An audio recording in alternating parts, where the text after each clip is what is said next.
Cube Radio. Savais-tu que les mouvements ouvriers sont nés pendant la Révolution industrielle? Principalement parce que les conditions de travail étaient épouvantables et qu'aucune loi encadrait le travail imposé par les employeurs. Les usines étaient malpropres et rarement chauffées.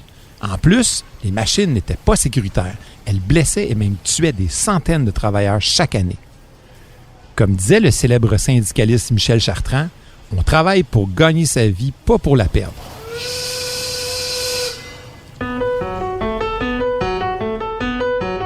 Tu sais, l'histoire, c'est pas comme la date de péremption des aliments dans ton frigo.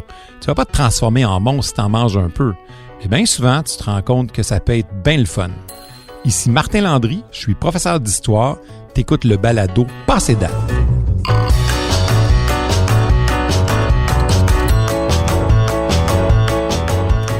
Aujourd'hui, le thème de l'épisode, le début du syndicalisme. Au Québec, les vacances estivales scolaires sont encadrées par 2 fêtes désignées jours fériés. Elles débutent avec la Fête nationale du Québec, autrefois appelée la Saint-Jean-Baptiste, et elles se terminent avec la Fête du travail le premier lundi de septembre. Si la Fête nationale, c'est l'occasion de célébrer le Québec d'aujourd'hui, eh bien la Fête du travail, elle annonce à chaque année la fin des vacances. Mais pourquoi au juste on veut fêter le travail? En fait, c'est en 1882 que l'idée de célébrer le premier lundi de septembre est lancée officiellement par les syndicats américains. C'est seulement 2 ans plus tard que le Parlement canadien désigne officiellement jour férié le premier lundi de septembre à la demande des organisations ouvrières canadiennes. Faut dire que le Québec était dans la deuxième moitié du 19e siècle, en pleine révolution industrielle.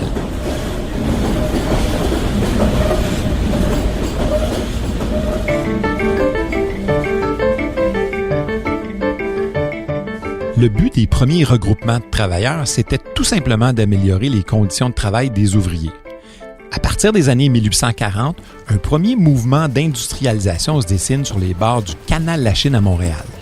L'amélioration du réseau de canaux avec les Grands Lacs et la construction de lignes de chemin de fer permettent d'intensifier les échanges avec l'Ontario et les États-Unis. La signature d'un traité de libre-échange avec nos voisins du Sud favorise le développement de plusieurs industries de transformation, comme les scieries, les meuneries, les manufactures de chaussures puis de vêtements, par exemple. L'augmentation de la demande pour certains produits amène des propriétaires à agrandir leurs ateliers et à introduire des machines industrielles. Et ça se trouve à accélérer la production en divisant les tâches et en permettant l'embauche de travailleurs sans qualification particulière. Cheap labor, my friend. Avec l'arrivée des machines, on passe littéralement de l'artisanat à la manufacture, mais ça entraîne inévitablement une transformation radicale des rapports entre les propriétaires des manufactures et leurs ouvriers. Dans ce contexte-là, le regroupement de travailleurs, ça devient presque l'unique moyen de faire contrepoids au pouvoir patronal. Faut dire que le syndicalisme connaît des débuts plutôt modestes. C'est parce que jusqu'en 1872, plusieurs lois interdisent aux travailleurs de se regrouper pour améliorer leurs conditions de travail. Les hommes d'affaires se voient comme des très généreux donateurs de travail. Ils ne veulent pas être freinés dans leur développement industriel par des nouvelles lois contraignantes. La première unité syndicale est celle des imprimeurs fondée à Québec en 1827. Puis, graduellement, d'autres groupes vont se former, comme chez les typographes, les cordonniers, les cigariers. Eh oui, on faisait des cigares ici au Québec. Les charpentiers, les menuisiers, les débardeurs et les mécaniciens. Puis là, tu te demandes peut-être pourquoi les ouvriers spécialisés avaient un avantage sur les autres ouvriers pour se syndiquer. Bien, ces travailleurs-là sont beaucoup plus difficiles à remplacer pendant des conflits de travail. 1867, l'année même de la création de la Confédération canadienne, il y a une union ouvrière américaine qui avait tenté d'unir certains ouvriers au Québec. C'étaient les Chevaliers de Saint-Crispin du nom du saint patron des cordonniers. Suite à ça, il y a une grève qui est organisée dans l'industrie de la chaussure, mais elle va être rapidement arrêtée par le clergé et la petite bourgeoisie. Le clergé catholique affirmait que la solution aux problèmes ouvriers se fonde sur le christianisme, qui établit dans les sociétés l'obligation du sacrifice et la loi du renoncement. Comme toujours, l'Église préfère la loi et l'ordre aux troubles sociaux que représente une grève, même légitime. 2 ans plus tard, les débardeurs du port de Montréal déclenchent une grève. C'est si violent qu'il va falloir l'intervention de l'armée pour rétablir l'ordre. Et petit à petit, grâce à ces mouvements ouvriers-là, les travailleurs commencent à prendre conscience que l'union peut défendre leurs intérêts collectifs.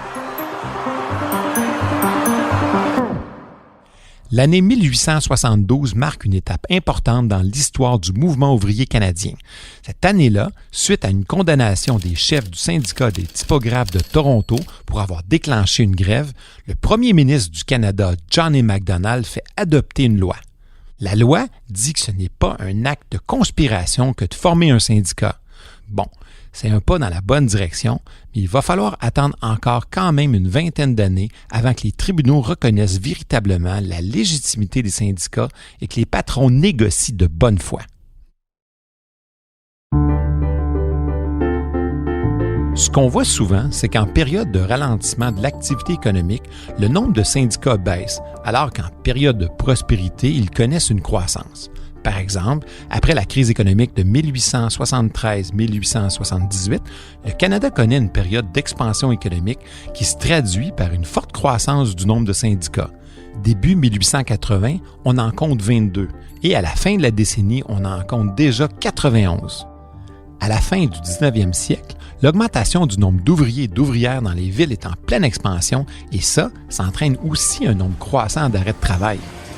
Hey patron, je peux prendre une pause? Savais-tu qu'à cette époque-là, les femmes sont de plus en plus nombreuses à travailler dans l'industrie de la chaussure, du textile et du tabac? Elles se plaignent des conditions de travail difficiles, en plus souvent d'être payées la moitié du salaire des hommes pour faire la même job. En plus, à cette époque-là, elles n'avaient même pas de congé de maternité. La situation va se poursuivre comme ça pendant des décennies, comme va l'écrire un journaliste qui se présente sous le pseudonyme de Jean-Baptiste Gagne-Petit dans la presse. Les règlements injustes font naître un plus grand nombre de grèves que les questions de salaire. Il est injuste d'obliger des ouvriers à travailler des jours de fêtes religieuses, de leur imposer des amendes et de les forcer à donner du temps sans rémunération. Des grèves, il y en avait de plus en plus. Une qui a attiré mon attention, c'est celle de la Hudon. Surnom qu'on donne à la grande filature de coton Hudon à Hochelaga. Là-bas, en avril 1880, environ 400 employés arrêtent de travailler pour forcer l'entreprise à limiter la journée de travail à 10 heures et demander une augmentation de salaire de 15 %. Sur les 400 employés, une grande proportion sont des femmes. Il faut savoir qu'à ce moment-là, la journée de travail commençait à 6h30 le matin et se prolongeait régulièrement jusqu'à 21h. Presque 15 heures de travail avec 30 minutes pour manger seulement. Mais sans pause pour souper. Et tout ça pour 5 $ par semaine. Après 2 semaines de grève, après avoir été menacés à de multiples reprises de perdre leur job, ils obtiennent des petites concessions de la part du patron. Elles vont commencer 15 minutes plus tard le matin et finiront 15 minutes plus tôt en fin de journée. Et elles auront aussi 45 minutes pour dîner au lieu de 30. À cette époque-là, le mouvement syndical élargit ses revendications pour inclure non seulement de meilleures conditions salariales et de travail pour ses ouvriers, mais aussi des changements sociaux de la part des gouvernements. On parle d'améliorer l'instruction, la santé publique, l'accessibilité au système judiciaire. Bref, les syndicats deviendront avec le temps de puissants leviers pour améliorer les conditions de vie générales de tous les citoyens, pas juste des ouvriers.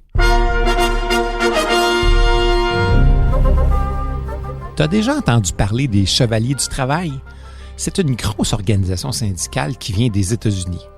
À ses débuts, ici au Québec, les Chevaliers du Travail, c'était une association syndicale secrète. On veut éviter les représailles des patrons.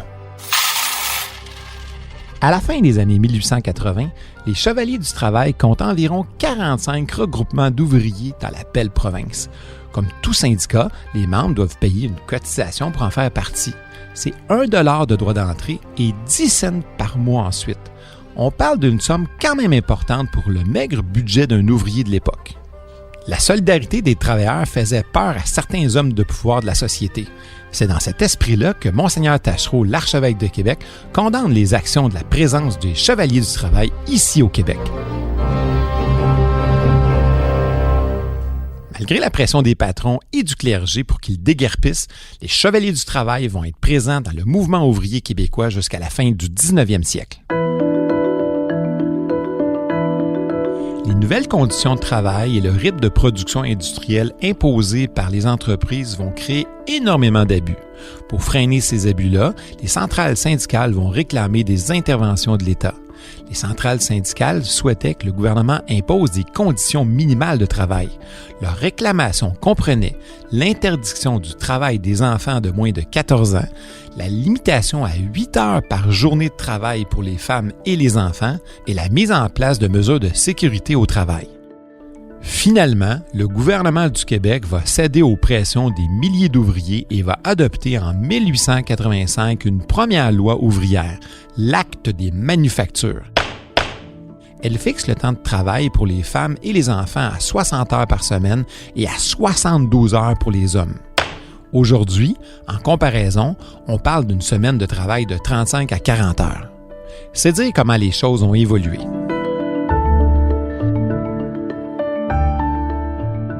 Cette loi-là interdit l'embauche de garçons de moins de 12 ans et de filles de moins de 14 ans. Imagine, là, au début de ta vie ouvrière, là, il y a 120 ans, là, ben toi, là, tu travaillerais jusqu'à la fin de tes jours et sans aucune journée de congé. Tu sais, si on imposait des normes minimales à cette époque-là, c'est que dans certaines entreprises, il y avait des exagérations, là. On pouvait travailler jusqu'à 80 heures par semaine. Mais malheureusement, la loi ne pouvait pas s'appliquer à tout le monde. Elle s'imposait aux entreprises de plus de 20 employés.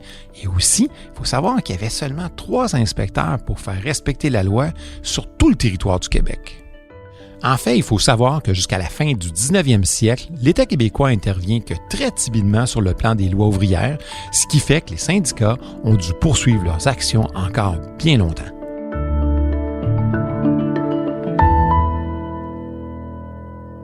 En terminant, est-ce que tu savais que la première fête des travailleurs est célébrée en 1886 dans les rues de Montréal? Oui, le premier lundi de septembre à l'initiative de l'Union des cigaries de Montréal. Cette journée-là, on faisait un grand défilé dans les rues de la ville. La plupart des organisations ouvrières paradaient fièrement avec leurs bannières. Tout ça accompagné de la musique de fanfare et de nombreux chars allégoriques. Ces chars-là illustraient un métier ou vantaient les mérites du syndicalisme. La Ville de Québec va suivre 5 ans plus tard. Ces manifestations-là voulaient démontrer la force du mouvement ouvrier et la fierté d'appartenir, comme on le dit à l'époque, à la classe laborieuse. En 1904, 20 000 syndiqués participaient à la manifestation de la Fête des travailleurs dans les principales rues de Montréal, sous les applaudissements de milliers de spectateurs. Aujourd'hui, ce serait difficile de s'imaginer des célébrations ouvrières comme ça le jour de la Fête du travail. Tu sais, si tu veux pas être passé date, c'est important de regarder un peu en arrière, d'essayer de comprendre le passé pour mieux voir où tu vas aller. J'espère que tu as apprécié l'histoire et je te donne rendez-vous au prochain balado. Salut!